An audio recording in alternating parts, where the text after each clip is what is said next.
Yo. I can't walk.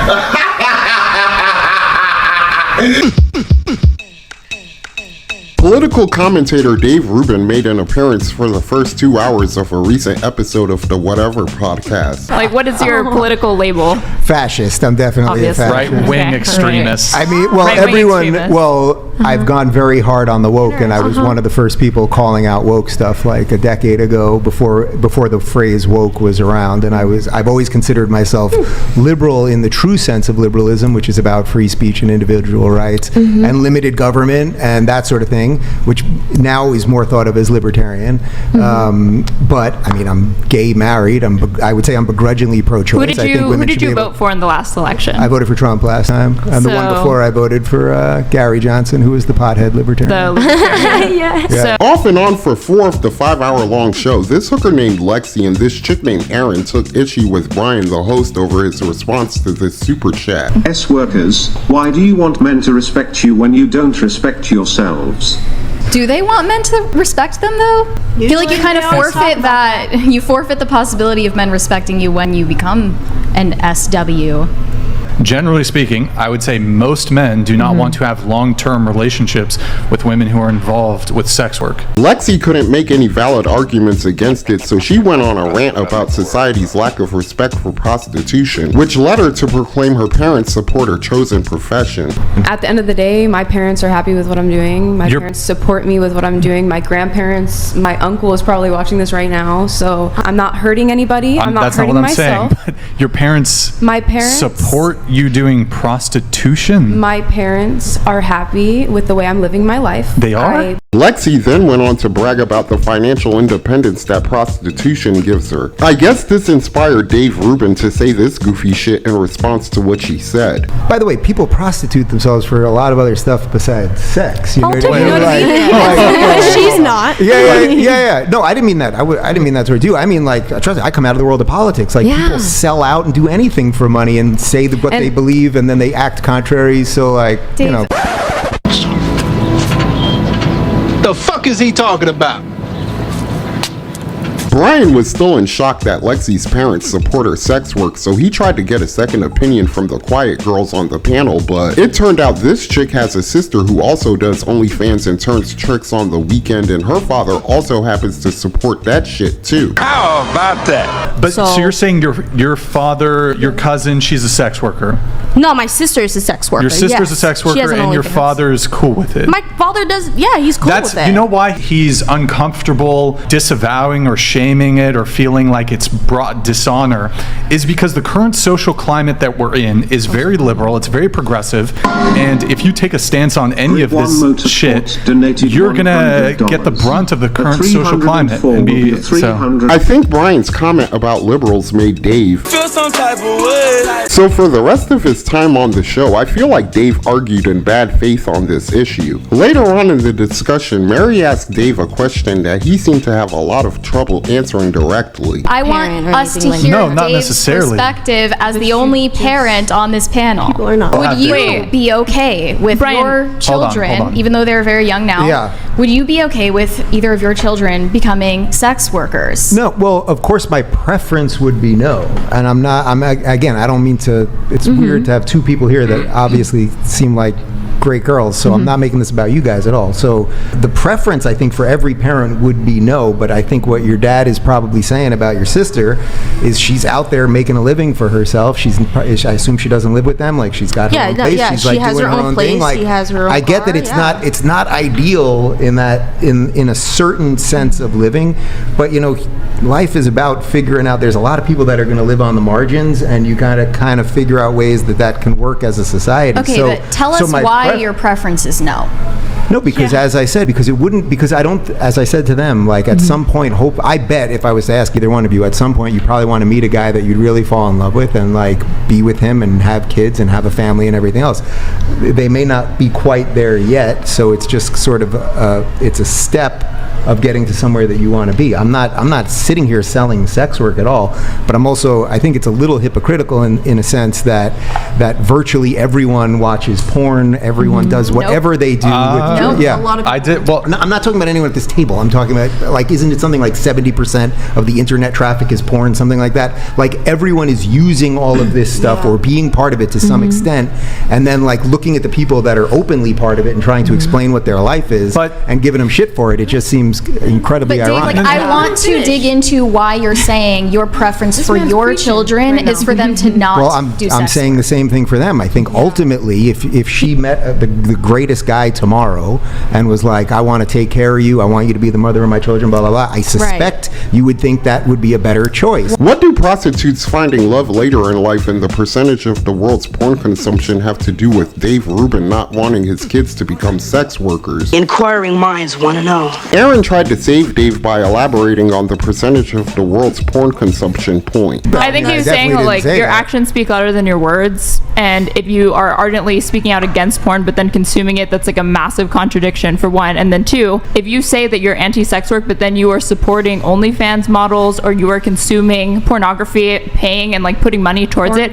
you are helping like grow that industry and create and like, you know, voting with your dollar effectively. While I agree with Aaron, it still doesn't explain why Dave doesn't want his own kids to become sex workers. Brian tried to change the subject a few times, but the topic kept going back to sex work because Lexi feels like she must always be the center of attention despite having absolutely nothing else to talk about other than sex work. When Mary tried to explain why she wasn't convinced that Lexi's leading a happy and fulfilling life, Dave interrupted her because he felt the need to come to Lexi's rescue again. My point is, I don't think that you are doing well. I don't think that is possible. I don't think that is compatible with what you do for a living, which is letting men Well, but use the you. beauty of America is that it doesn't matter what you think relative to her life, as long as she's not breaking the law. I actually don't necessarily disagree with you philosophically. Like, when you ask me, would I want my kids to go into sex work, the answer is obviously no. But then when I said to them, Why is that obvious, though? for the reasons that you're arguing. Once again, if Dave doesn't even want his own children to grow up to become sex workers, then Why? does he have such a problem with people telling prostitutes the harsh realities of what he also believes are poor life choices? I'm not defending sex work per se, but I will defend a human being who is sitting across from me, who is doing nothing illegal with her life, that clearly he's running a hell of a podcast, making a shit ton of money while to talk about these issues so people care about these things, and she was brave enough to come here and talk about it. And then so I'm not disagreeing with the philosophical precept that sex work has issues, obviously, but it doesn't mean that everyone involved in it is somehow deeply corrupt or somehow ruining society or anything else. I would say, and you both nodded when I said that maybe one day you'll find a guy and then you'll be like, all right, I did that, and you might regret it or not regret it, or have kids or not have kids, but you're probably not going to be doing it when you're 60. I don't think you guys have illusions that you will, but And like, I at the end of the day, like, do you want to what do you want to do? You want to jail her? Like, what do you want to do with her? I loved how Abigail and Mary both stared at this nigga like the simp he's clearly proven himself to be up to this point. To answer Dave's question, I would have liked to continue watching Mary explain to this hooker why sucking dick for a living is not conducive to finding real love. But I guess holding Lexi accountable for bringing shame to both herself and her family in front of thousands of viewers on the internet's considered as an attack that's comparable to incarceration in Dave Rubin's eyes. I thought it was hilarious how Dave said the prostitutes were brave for simply appearing on the podcast to share their adventures in cocksucking with the rest of us, when just 20 minutes prior to defending them, he was feeding everybody this line of optimistic bullshit in a very weak attempt at empowering these sex workers. I also think you guys probably have a lot more power than you think. Well, you probably both know that you have a lot more power, where maybe they don't see the power that you have. The guys are paying you. You're really in charge of this thing. I remember I had a buddy who used to love going to strip clubs. I would go with him, and it was funny because if I would tell the stripper that I was gay, they'd want to grind on you like double time to see what would happen.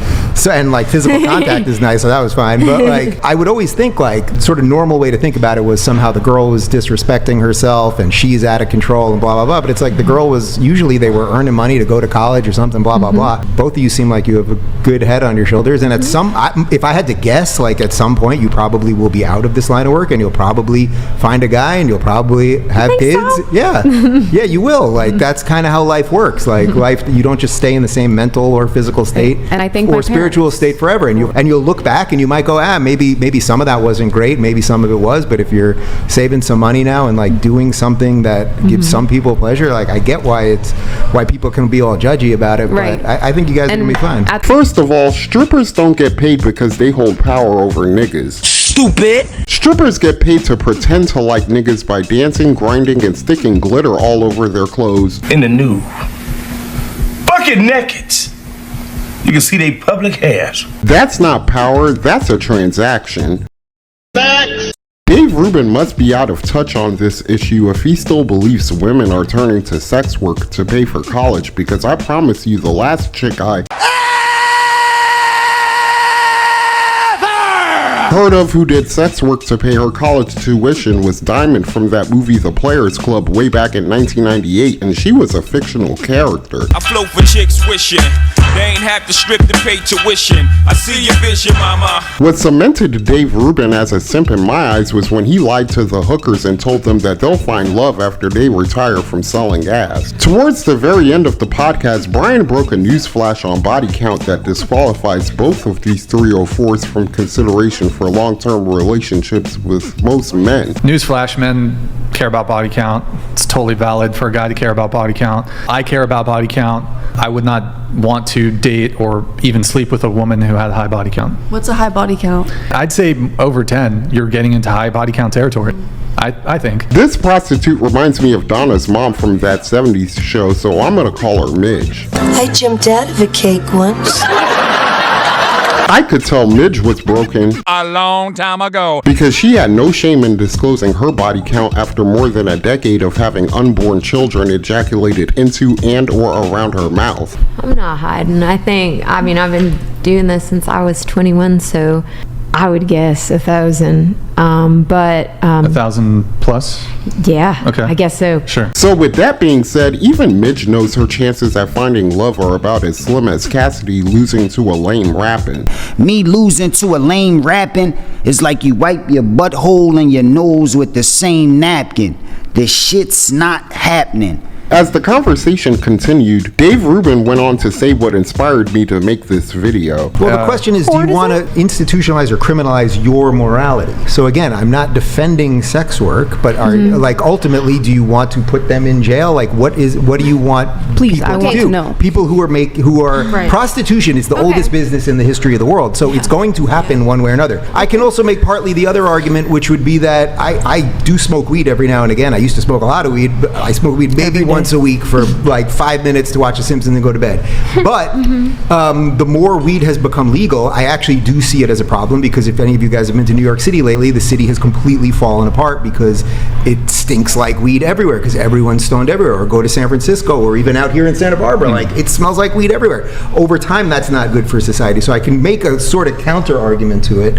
But at the end of the day, you can have your own personal moral beliefs that you can instill in your family and hope that your children will take those and build families that are similar. Or you got to be like, I'm going to jail an awful lot of people or kill an awful lot of people. After listening to that, can you really blame me for looking at Dave Rubin like... Come on, man. Come on, man. For Dave Rubin to even suggest incarceration or death as the only alternative solutions to the rise of sex work in America, as opposed to simply just telling these bimbos the truth, confirms my suspicions that... You are full of shit. To answer Dave's question, I don't want sex workers to get arrested or receive the death penalty. Stupid. Instead, I'd rather watch these clueless sex workers go on dating podcasts and talk themselves into so many corners that it dawns on them that when it comes to love, most men just see them as vessels with orifices that only simps would pay for consent to insert their dicks into. The truth hurts. Dave increasingly got more butthurt as Lexi's morality continued to stand trial, so he took what I considered was a jab at Brian. Not so much. Can I ask you a question? Sure. What's your purpose of having girls like them on the show? What do you mean? What's the reason that you bring like a whole bunch of girls, sex workers, and just like cute girls? What's your purpose of bringing them on the show? I actually don't mean. I asked. I don't mean this. I don't mean this. Yeah, like let's. But I'm just trying to understand something. For arguments like this. You could be having these conversations with people that are dressed differently and not showing off their boobs and everything else, and less people would watch, and you'd make less money, right? Like that's how it works. So everyone's playing a game to a certain extent. I don't mean that judgy to you. I really don't. But I'm trying to understand, like, the nature of you have these girls here. Sure. There's a reason you bring them on, right? Like, well, I mean, I suppose there's a reason I bring on everybody onto the show, but I mean, they initially, I think you reached out to me for your first appearance. But I mean, I think you also reached out. More people will watch if you bring on girls dressed a certain way, right? Like that. Well, I didn't ask you tell them how to dress. No. He's making there's a lot of boobs at this table, like, right? Like, there's a reason for that. I mean, you should be asking them why they dress the way they do, not me. But first of all, I hate it when people try to warn me that they're not gonna pass judgment on me right before they pass judgment on me. That's that shit I don't like. I think Dave holding Brian accountable for how the women chose to dress themselves implies that Dave thinks Brian's pimping these chicks for clicks on YouTube, when the reality is they chose to dress up like whores on their own because the only reason why they're even on the show at all is to promote their OnlyFans pages. And you know this, man. I feel like the answer Abigail gave to a question Brian asked later on in the show best describes why I think the Whatever podcast, along with Fresh and Fit, should continue having discussions with sex workers. Is normalizing sex work good or bad for society? You were like, sex work isn't hurting anyone. I disagree. And that's why I'm on this podcast, is to talk about why I disagree that it's not hurting anyone. Because in the beginning, when we were getting into what you expect from a man, you said he's a leader, he's stable. You basically listed masculine traits. And what sex work is doing is it's creating feminine men. And when you create feminine men, you create masculine women. The bigger we make sex work and the more we praise it, the more that happens. The more you have masculine women and feminine men. And that ruins society. That's the reason I'm on here, to tell people how to live, is because I think sex work is damaging. And so, I mean, he was saying, what are you going to do, put people in jail? No, I'm going to come on a podcast and share my opinion as to why I think it's damaging, because I hope that it comes to an end, or at least slows down. So that's why I'm on here telling people how to live their life, is because my belief is that it's damaging. Your belief is that it's good, and so you're doing the same thing I am. You're explaining why it's good on a podcast, and so you can't shoot me down for doing the same thing that you're doing. I think I'm not shooting you down. You told me, why are you telling people how to live their life? And I explained why I'm telling people how to live their life. Because I genuinely think sex work and glamorizing sex work has consequences. It's a bad thing. It's a bad thing to allow your kids to do without trying to guide them into a different direction. It's just not a good thing to be glamorizing, and there's statistics behind it. It's the whole reason we're on this podcast. Amen. Can we get a motherfucking moment of silence for this small chronic break? Dwight Howard, man, he's going through some things. He was accused of sexually doing something with a man. Wasn't it sexually assaulting a man that he met on Facebook? Or something like that. That was weird. Yeah. And Dwight Howard, I mean, it's such a tragedy to me, because he can have any female he wants. He said he can have any woman he wants, but he wants Midnight Podcast. Midnight Podcast. Midnight Podcast. Midnight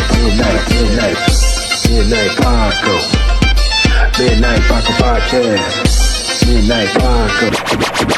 Midnight Podcast. Now, back to our regular scheduled program.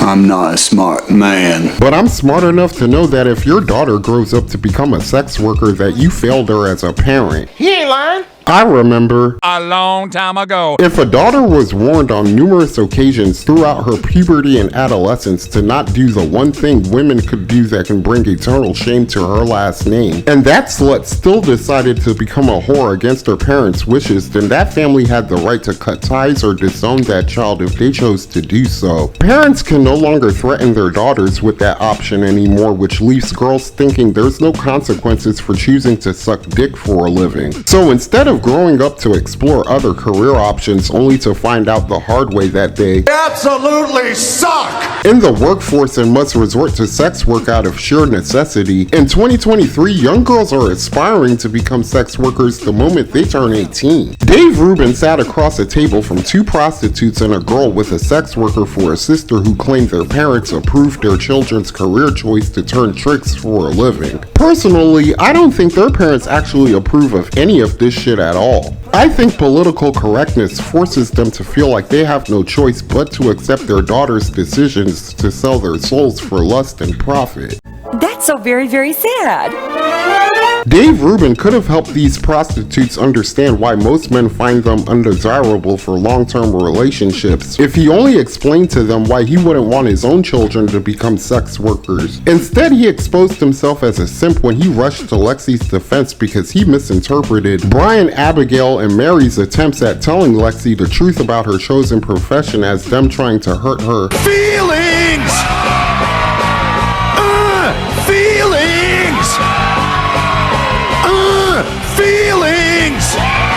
Dave's refusal to share any words of wisdom as to why he wouldn't want his own kids to become sex workers tells me that Dave doesn't give a fuck about anyone else in this world except himself, his family, and possibly his friends. Okay, but if that was the case, then I believe Dave should have sat back, shut the fuck up, and just watch the rest of the conversation play out. Last year, rapper Waka Flocka was on another dating podcast called Fresh and Fit where he was in the exact same situation Dave Rubin was in on Whatever. I can tell Waka Flocka didn't like what was being told to the ladies, so he just got up and left. If Dave Rubin wasn't gonna choose a side on this issue, then he should have just got up and left like Waka Flocka did, so he could get in his car and crank up the volume on a song that was really popular with white people from the 90s like Mr. Jones from the Counting Crows and his ass the fuck on out of there, because playing devil's advocate is not helping anyone in this situation at all. Get him out of here. Hey, yo, who mans is this? Get the fuck out of here. Douche nozzle. The irony is, I think he used the perfect analogy when he compared sex work to the legalization of weed. Because in theory, that shit sounds great for those of us who enjoy those things in moderation, but in practice can prove problematic if everyone's unaware of the consequences that can come when too many people abuse these newfound freedoms. After Dave left, someone in the super chats accused Brian of dodging Dave's question pertaining to Brian making lots of money.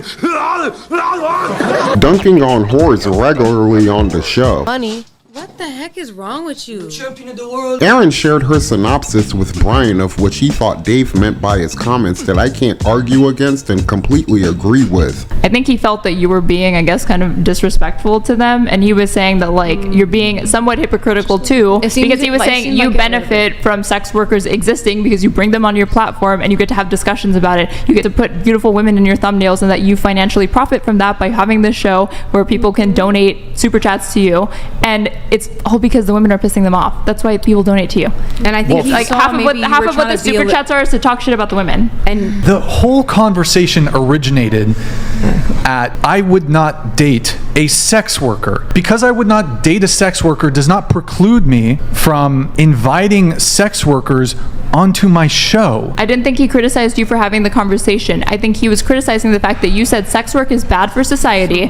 Men ought to shame women who do sex work, even though he was pointing out that you have. Did I say that? We need the masculine instinct to come in and shame this degenerate behavior. I'm trying to characterize what I think Dave Rubin's impression of you was, and he's looking at your business model, and he's saying part of your business model is having 304s and hoes in your thumbnail, and you benefit by dunking on them. That's it. We can move on. That's all I'm saying. This whole show is supposed to be clip farming. That's why you came here. We all know that's why you came here. No, I think that's what you do. It's like your whole thing is clip farming, but there's nothing wrong with that. I'm saying that's just what you do. You can make your money clip farming and dunking on like all the 304s and women. Invite on as many sex workers as you want, and you're free to dunk on them. No one's forced to be here. Everyone here is like coming here voluntarily.